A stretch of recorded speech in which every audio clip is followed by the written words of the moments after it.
Swisscom par rapport à la 5G. Je vous parle de ça parce que c'est mon opérateur suisse. Je suis chez Swisscom depuis 10 ans. Si Swisscom a développé la 5G sur le sol suisse, il faut bien comprendre que pour que tout ça fonctionne bien, il va falloir que là-haut ça arrose. Donc c'est des géants Swisscom. Il faut savoir que, je vais vous citer quand même un exemple, parce que ça sort un peu de tout ce qu'on peut imaginer. Ils ont des moyens financiers énormes. Donc s'ils décident d'arroser la Suisse en 5G, là-haut, dans le ciel, ils vont aider à lancer ce qu'il faut. Je vous dis un exemple. J'ai un patient qui était sorti du sud du Co, en France, major, je ne sais pas quoi. Il est parti dans la finance à Paris. Et puis, si vous voulez, ce monde de la finance ne lui a pas plu. Et il a fait une espèce de passerelle pour être instituteur dans une école. Parce qu'il aime la montagne, qu'il voulait avoir le temps libre. Eh bien, un de ses amis de promotion, ils se sont retrouvés à Londres pour faire une fiesta entre anciens copains de promotion. Un de ses amis de promotion travaillait pour Bouygues, en Afrique, pour implanter des antennes dans les coins stratégiques. Vous savez quel est le salaire mensuel qu'il avait pour faire ça? Il est haut responsable, hein, je m'en fiche.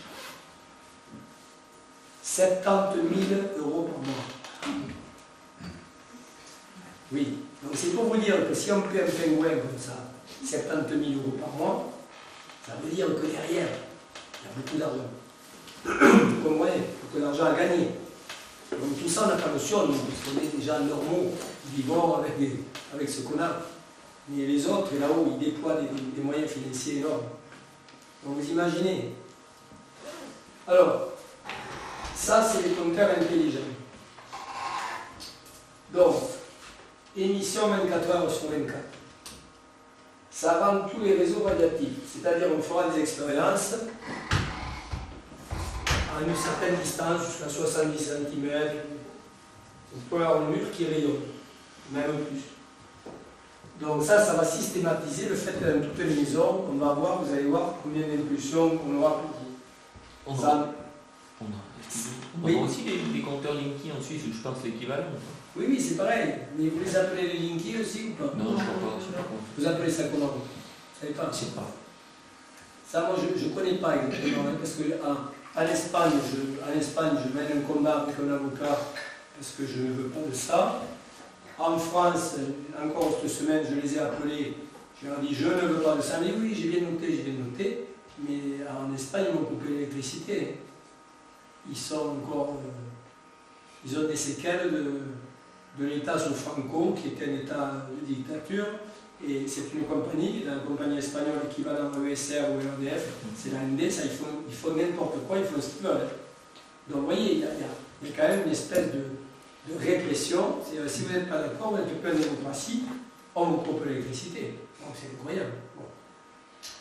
Donc, le passage de la barrière hématoménagée ou hématocéphalique, ça s'est prouvé par ce type d'onde. Et là, c'est pareil. Je parlais de 200 000 satellites. Là, c'est 125 000 antennes supplémentaires qui vont être placées en France pour que tout ça intercommunique, en plus de la 5G. Ça, c'est les chiffres annoncés par Enedis, c'est pas moi qui les ai inventés. Donc, c'est très dangereux parce que c'est ça que je disais hier soir, c'est que quand vous superposez à du courant domestique en 50 Hz, vous superposez quelque chose qui fait près de 400 kHz, c'est ce fameux courant porteur en ligne qui est toxique. Cette superposition d'une fréquence très élevée sur une fréquence très basse. Et c'est ça qui crée la toxicité.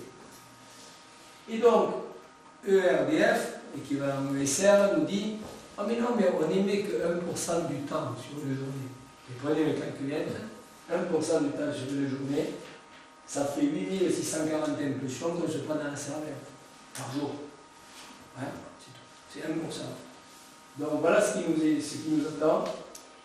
Celle-ci, en entrant d'interaction, elle perturbe les échanges électriques, notre métabolisme, etc., l'arrivée de la 4G, de la 5G, etc. Donc tout ça, c'est le truc. Là, on a des études scientifiques sur PubMed, pareil, sur le risque du CPN. Et on s'est aperçu que dans une école de Californie, il y avait une augmentation de tumeurs du cerveau dû au courant porteur en ligne. Parce que ce que je veux vous dire, c'est que ce n'est pas le compteur qui est toxique. Le compteur, il rayonne comme un petit truc appareil électrique. Mais c'est la technologie, comprenez, qui véhicule et qui est toxique. Le CPL, on est bien d'accord là-dessus. Donc là, l'Université européenne Télécom Bretagne, pareil, étude des émissions électromagnétiques du CPL, il y a tout un rapport qui montre qu'il y a une toxicité. En France, ils nous sortent ce genre de papier, un compteur électrique, 1 minute pour tout comprendre. Linky, c'est plus simple, c'est l'avenir. Linky, c'est neuf et c'est sûr. Linky, c'est un projet industriel majeur en France. En vérité, ça va surtout servir à Big Data, c'est-à-dire que les gens sauront tout ce que vous faites. Ça sera revendu à des gens qui font du business pour vous vendre tout ce qu'ils veulent. Entre autres. Et ça, si vous voulez, c'est pas moi qui le fais. C'est une association en France qui est contre ça, qui marque Enedis, des voyous en bande organisée, et c'est vrai, parce qu'il y a des gros scandales en France avec des poseurs de compteurs zélés, très zélés, qui bousculent des mamies, qui tombent, qui se font mal, voire limite le col du fémur, qui disent aux gens, vous nous emmerdez, vous avez rien compris, on va vous le changer, et ils le changent de force. Enfin, il se passe des scandales actuellement en France incroyables. C'est incroyable. C'est parce qu'ils ont des primes. Quand ils arrivent à placer ça chez des récalcitrants, les poseurs ont des primes. Ils ont des super avances. Donc moi, qu'est-ce que j'ai fait? J'ai baroudé les 3 maisons communicantes dans lesquelles je vis à mon cabinet professionnel. La maison où je vis, la maison de ma mère que je loue parce qu'elle a quitté ce monde. Ça fait 3 compteurs. Donc 2 qui sont dehors. Donc j'ai tout baroudé et j'ai mis un rapport d'huissier. J'ai envoyé l'huissier au président d'Enedis, au directeur de RDF, à mon maire de commune, et tout le monde est prévenu, vous ne bougez pas. Sinon, je vous ferai un procès. Procès au pénal et au civil, vous risquez d'atteinte à la santé. Moi, je regrette. Je ne suis pas un mouton qui va pas remplacer le compteur, je les attends. Voilà. Mais c'est un combat. Le problème, c'est que, vous voyez, là, je vous parle de ça, mais on est sans arrêt en lutte avec des gens comme ça, parce que ils n'en ont rien à fiche, ils viennent, vous changez de compteur, ça prend un quart d'heure, le temps que vous allez faire les pauses, vous venez, vous avez un nouveau compteur. Et puis là, c'est fini, pour le faire sortir. Sauf que je vais vous citer un exemple. Un exemple intéressant. Un de mes patients, Philippe Cressan, je peux le citer parce qu'il m'a autorisé à en parler, il est de la ville de Bayonne, en France, qui est au-dessus de Biarritz. Et ce monsieur a une opération à cœur ouvert, assez lourde, et il a fait sa rééducation cardiovasculaire comme tous ces gens-là. Et quand on lui mettait du Wi-Fi pour mesurer ses fréquences cardiaques, il avait des troubles du rythme, des tachycardies, des arythmies, tout ce que vous voulez.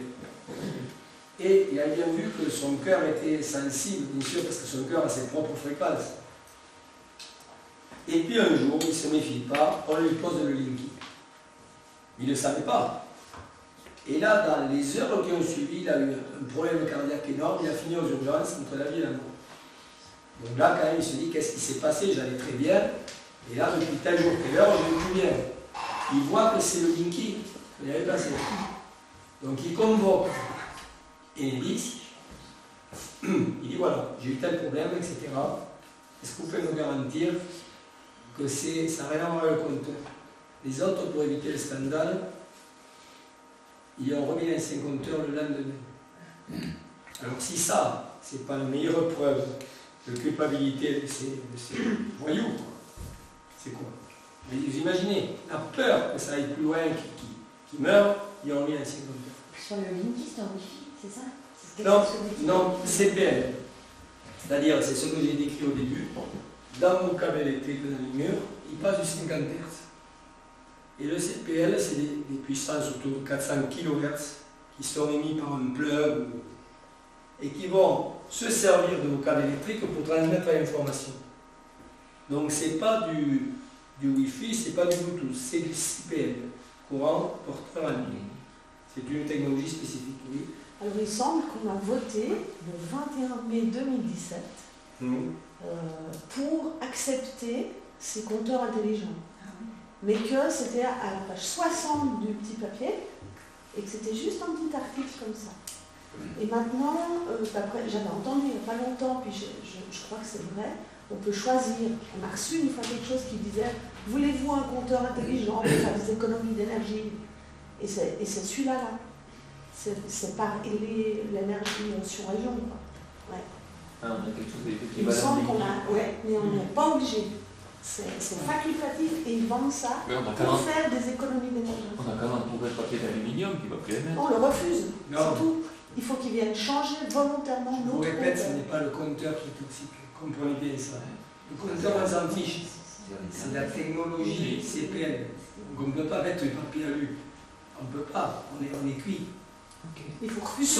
Sauf, je vous voulez, excusez-moi, c'est rare que je fasse des conférences de cet état, mais là, c'est l'état du moment.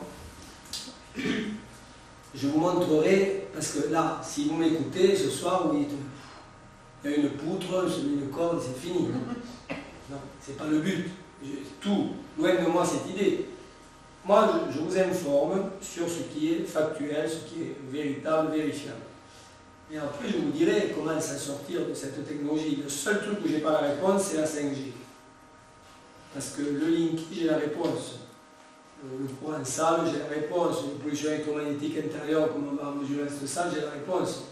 Mais la 5G, à part les moratoires et les trucs, je n'ai pas la réponse. Donc c'est le CPL, c'est ce courant, on va le mesurer. Vous voyez, là, par exemple, en France, il y a ce petit livre qui est sorti sur les nouveaux traducteurs communicants. On voit bien écologie, économie, santé, législation, organiser la résistance. Il y a des gens, si vous voulez, qui essayent de lutter contre ces trucs. Alors, je suis invité, quand ils font des congrès par l'ANSES, c'est l'Agence nationale de sécurité sanitaire de France, et elle s'inquiète, même si elle est là pour assurer tout le monde.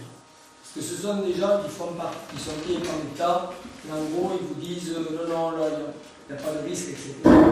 Et bien là, quand même, ils s'aperçoivent que tous les systèmes d'exposition induite par les futurs systèmes de transfert d'énergie sans fil, avec un russe là, ils ont quand même prouvé qu'il y avait des risques.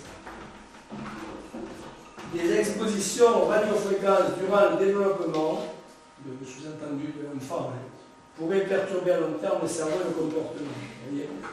Et ils disent, c'est plus précis que ça, ils disent une exposition aux radiofréquences combinée à une infection bactérienne pourrait avoir un effet neurotoxique augmenté. Qui peut prétendre ne pas avoir une infection bactérienne? Moi qui travaille en bio-énergétique, avec ce qu'on appelle les paires biomagnétiques, on s'aperçoit que toute la santé repose sur l'équilibre des microbes que nous avons en nous. Par exemple, aujourd'hui, ils ont pris un peu le dessus dans cette zone-là. Il faut que je me fasse ce traitement entrant pour leur dire, vous dégagez. Donc on a tous des infections bactériennes ou autres, latentes. Donc en fin de compte, ils disent qu'il ne faut pas s'affoler, mais malgré tout, il y a quand même un problème. Alors, attendez, parce que je crois que mon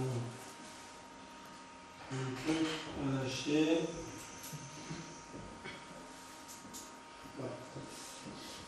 Discussion, conclusion, vous voyez, il parle du problème du fœtus, etc. Vulnérabilité au stade de développement cérébral, fragilité supplémentaire, infection bactérienne. Et ça, c'est divulgué par un organisme qui est là, mais pour vraiment rassurer tout le monde. Mais ils disent quand même, il y a ça, donc, parce que sinon un jour on va les accuser d'avoir menti pendant des années, donc ils donnent des petites brides, tu vois. Alors, là, sur l'électrosensibilité, pour ceux que ça intéresse, c'est pas une obligation, je vous laisserai aller voir sur mon site qui est marqué en jaune, donc je vous le marquerai à la fin plus visible, parce qu'en jaune là ça sonne mal, alti-santé.com. Ceux que ça intéresse, j'ai mis un point justement pour la Suisse, c'est marrant, c'était un chercheur genevois qui m'a appelé, il m'a dit est-ce que tu pourrais, pour que je puisse faire prévaloir auprès d'experts, etc., de sortir un protocole qui tienne la route pour évaluer l'électrosensibilité. Et à la demande de ce genevois, j'ai fait ce protocole il y a à peu près 4 ans. Et il est en 10 points. Donc quand vous êtes sur mon site, vous avez la publication, et la publication bilan énergétique, et j'explique. Donc là, vous verrez. Alors, l'imagerie électrophotonique. Je vais vous montrer, je vous parle de ça parce que je vais vous montrer le cas de ce fameux jeune comptable épileptique que j'ai sorti à faire en 5 minutes après 12 ans d'en fait. C'est une technique non invasive ultra rapide, ça prend 1 minute. c'est une partie intégrale du protocole de diagnostic d'électrosensibilité, c'est pratiqué dans environ 75 pays du monde, un outil privilégié en médecine intégrative, enseignant à différentes universités, professionnels santé holistique, etc. Et on a aujourd'hui exactement 257 publications scientifiques à partir de cette technologie, donc c'est quand même quelque chose de très reconnu. L'intérêt majeur, c'est quoi? C'est qu'on peut, si vous voulez, dépister quelque chose qui n'est pas encore apparent au niveau cellulaire, au niveau physique, parce qu'on va avoir à un moment donné un hypersignal. On va avoir quelque chose qui va être détecté dans le corps et qui va alerter, et le thérapeute est patient en disant voilà, telle zone, elle est en train de montrer qu'elle est en souffrance, donc il va falloir corriger la chose. Et on peut donc arriver en amont d'une pathologie et la court-circuiter. Je vous prends comme exemple, quand il y a eu un reportage demandé par la chaîne de télévision Arte, je pense que vous avez ça en Suisse aussi, hein. C'est une chaîne assez sérieuse, quand ils font des reportages, ils sont quand même à la recherche d'éléments probants et factuels. Et donc, le premier qu'ils aient contacté au monde, c'est le professeur Kolokov, mon ami avec lequel je gagne que sur les sommets suisses. Il le contacte en anglais, bien sûr, au fin fond depuis la France, au fin fond de la Russie. Il dit voilà, on va faire un reportage sur la médecine prédictive. La médecine prédictive, comme son nom l'indique, c'est une médecine qui permet de prévoir les choses et de les corriger à l'amont. Kolokov leur a dit écoutez, c'est un peu compliqué de venir avec une équipe de tournage en Russie, avec les visas, les trucs, tout le matériel. Allez tourner plutôt en France chez Christian Borde et je vous grefferai, quand le reportage sera fait, un interview que l'on fera lors d'un congrès international ici ou là, qu'on collera au film. C'est ce qui a été fait. Donc, la chaîne est venue tourner pendant une journée dans mon cabinet. Ces films sont sur le site que je vous dirai. Et vous verrez un peu, si ça vous intéresse, qu'est-ce qu'il y a avec la photo. Alors, les images sortent comme ça, mais on a plein d'autres analyses, bien sûr. Ça, c'est le champ électrophotonique de la personne. Et l'appareil, vous voyez, ça, c'est la taille d'un doigt. On met le doigt à l'intérieur. L'appareil est tout petit, il fait 11 sur 11. C'est un petit capteur qui est relié à un serveur aux États-Unis et qui permet, si vous voulez, de faire des mesures comme ça instantanément. Ça prend 1 minute, et en 1 minute, on a plein d'informations sur le corps. Alors, ça, c'est intéressant. Vous voyez, ça, c'est le cas de Gaël, le jeune épileptique. Il arrive, il est comme ça. C'est très rare de voir des gens comme ça. Hein. Vous dites, il est en mode survie. Vous dites, mais comment il arrive à tenir debout?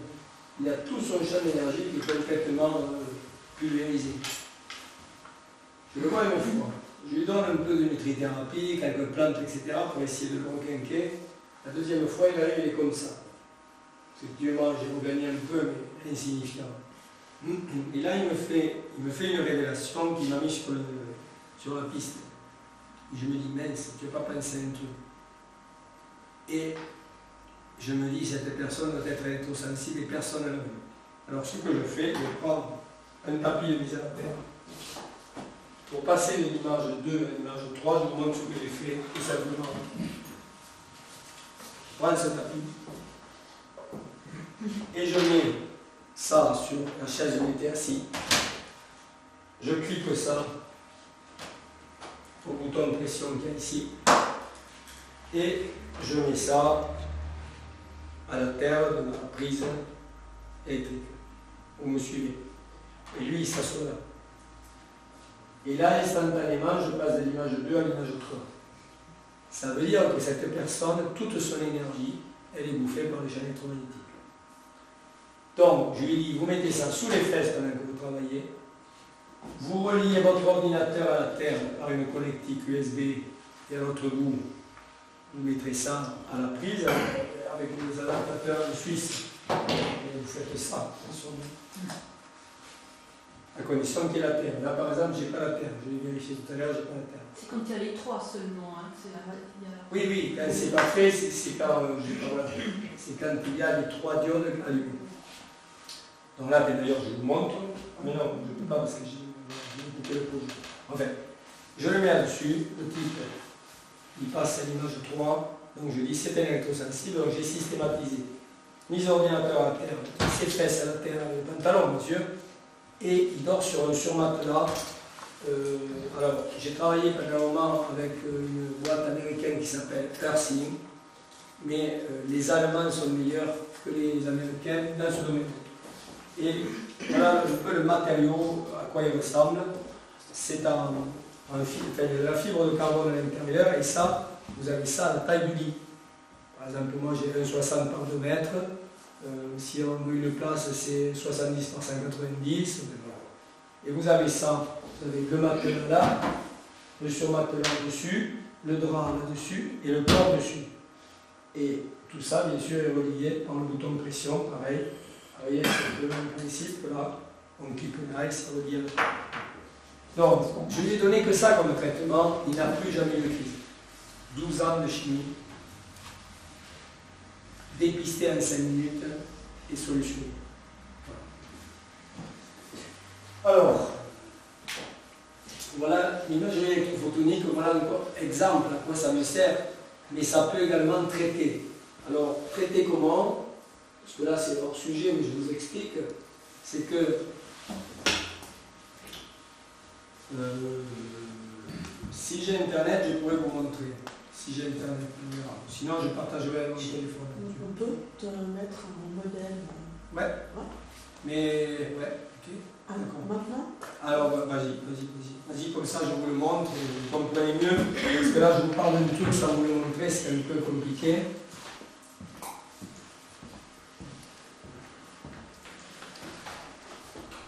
Alors,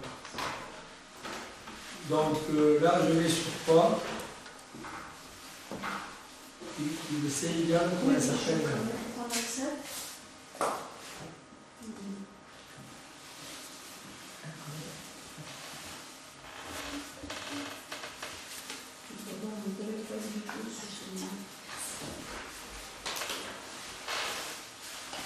C'est juste pour vous expliquer que l'imagerie électrophotonique, ce n'est pas que pour diagnostiquer. C'est également pour traiter par deux biais. Je vais vous expliquer comme ça, on clôt le chapitre, on n'en parle plus, mais que vous ayez une vision globale de la technique.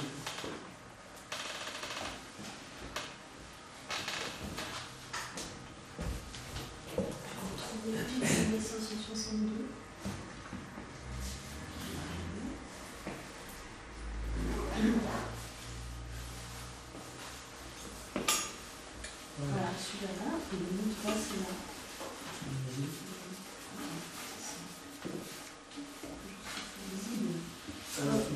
E37, petit E37, Ouais. A68, Petit A. oui, c'est Oui. D26, Oui. 7B. Petit B. Ouais.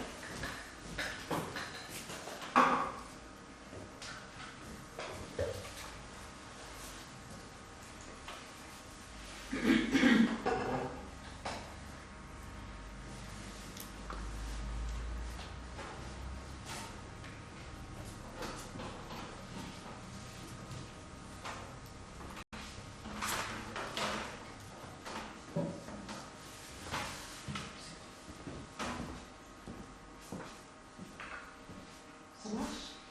Pour l'instant, non, mais on va attendre un peu. Il n'y a pas la 5G, hein. Ça va, non. Sécurisé.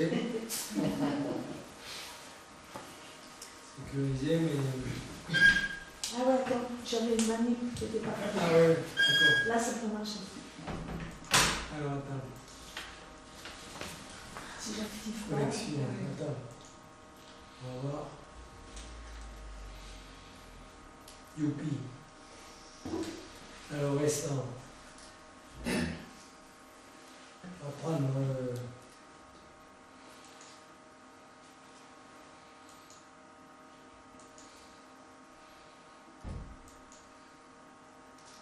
Voilà.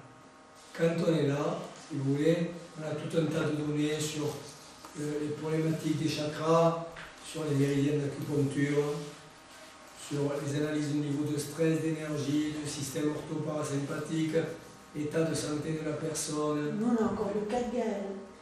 Et Nous, on a le 4 Gaël. comment ça se fait?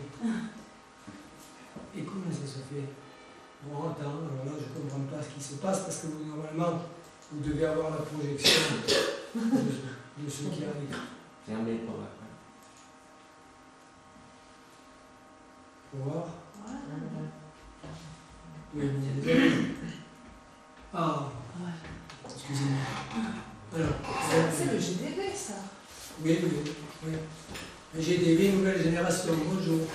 GDB, nouvelle génération. C'est-à-dire, moi, j'ai acheté il y a 15 ans la caméra GDB 15 000 €. Aujourd'hui, ça vaut 10 fois moins. Il faut le savoir. Ça vaut 1650 €. Alors, regardez, on a le champ d'énergie de la personne, après on a ces systèmes de chakras. Si on doute, on clique là, on a le niveau d'énergie du chakra. On a tous les méridiens de l'acupuncture qui sont mesurés. On a les analyses de niveau de stress, d'énergie, d'équilibre et de déséquilibre ortho-parasympathique. On a l'état de santé.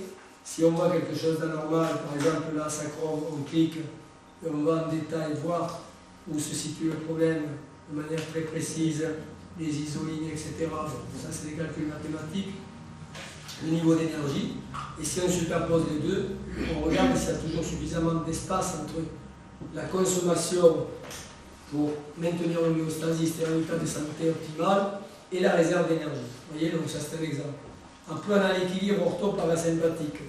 Les colonnes vertes à gauche, c'est l'orthosympathique, à droite, c'est le parasympathique. Et on voit que cette personne, majoritairement, elle est plutôt à l'ortho. D'accord? On voit le nombre d'organes en déséquilibre. On a les systèmes et sous-systèmes. Là, c'est la tête, là, c'est le système cardiovasculaire, respiratoire, endocrinien. Vous voyez, tout qui est parfait là, endocrinien, etc. Le digestif, on voit absolument tout dans le corps. Là, on a les doigts, si on a une anomalie, pareil, je vais vous montrer, bon, ici c'est un peu faible, je clique là, je m'aperçois que dans la zone 2, c'est faible, mais je clique là, on met les doigts, et je vais aller voir en détail qu'est-ce qui se passe. Vous voyez, il y a un artefact ici. Donc, on voit très vite qu'est-ce qui va, ce qui ne va pas. Il y a un rapport qui est produit naturellement, automatiquement, sans effort, qui est fait par le professeur Corps, mais que vous pouvez retoucher vous, parce que vous avez là-dessus absolument toutes les mesures qui ont été sorties et vous pouvez envoyer au patient. Il y a les biorythmes, il y a tout ce qu'il faut. D'accord? Et après, il y a les rapports CSV. Bon, alors regarde, je vous montre l'histoire du traitement. Il y a deux moyens de traiter avec ce système. Regardez. Si je vais, par exemple,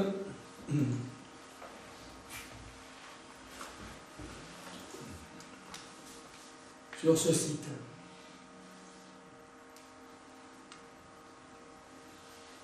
qui s'appelle NutriBiomed. C'est un laboratoire qui a été d'accord pour faire ça, il est au Luxembourg. Vous allez comprendre. Regardez, j'ouvre ça. Je reviens sur mon dossier patient. Et je vais, à partir de là, créer ce qu'on appelle un dossier BDF. Donc, en cliquant sur 3 touches. Je mets le dossier BDF là. Je l'enregistre. D'accord? Et là maintenant, je vais faire un traitement par le son et par la phytothérapie. Par le son, je clique là. Et là, en 10 secondes, le serveur aux États-Unis me fabrique une bande sonore fréquentielle qui va recaler tous les systèmes énergétiques chez la personne. Le traitement est prêt. On va aller sur le bureau. Voilà. Et ici, on a le traitement par le son.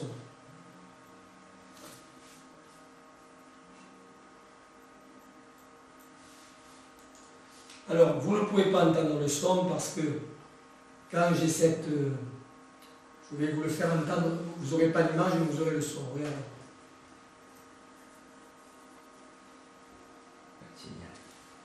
Non, mais je vous montre.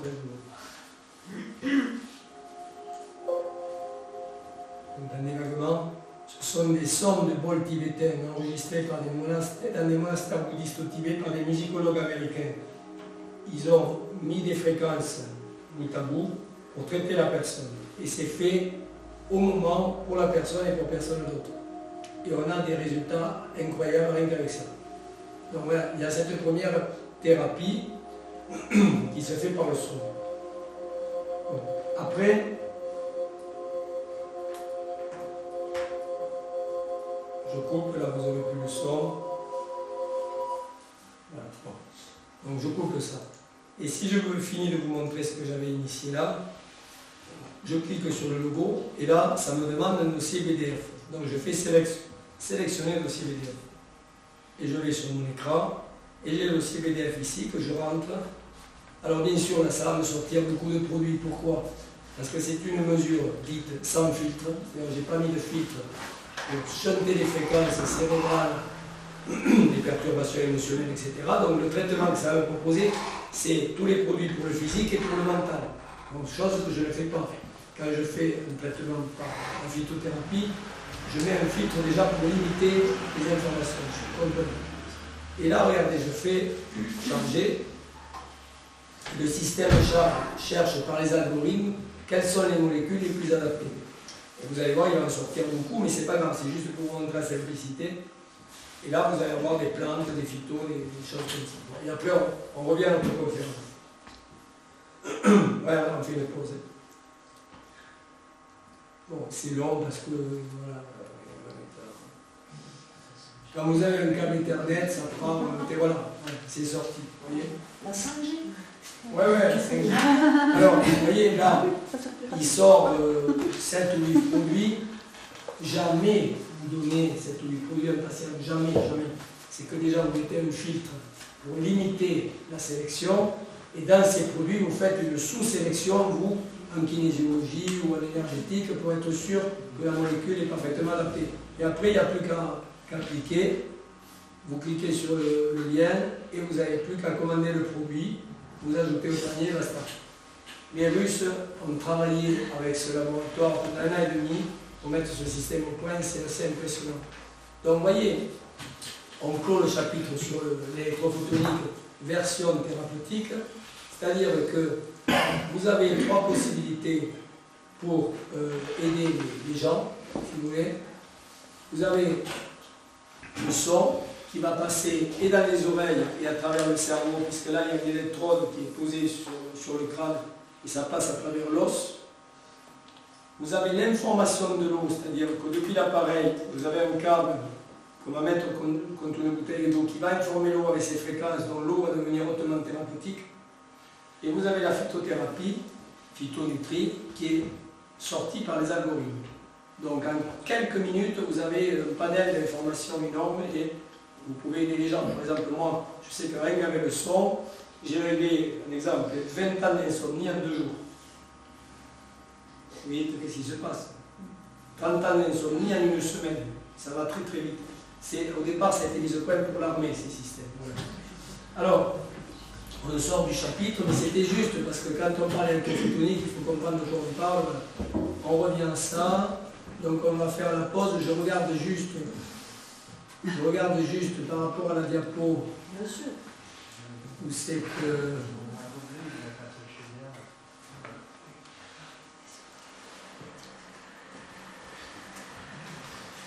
Ouais, il y a quelques informations après, donc je vous propose qu'on fasse une pause.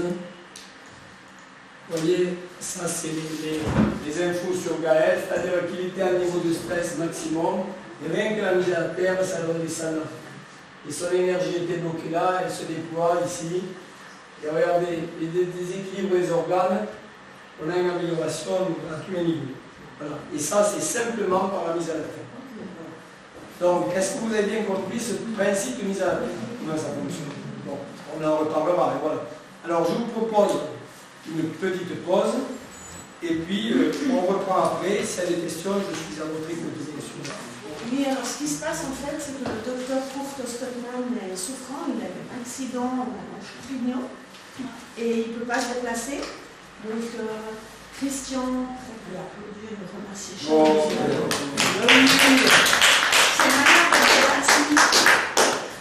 a proposé de faire la deuxième conférence sur l'alimentation, lui, puisque c'est aussi, il a aussi des compétences dans ce domaine-là.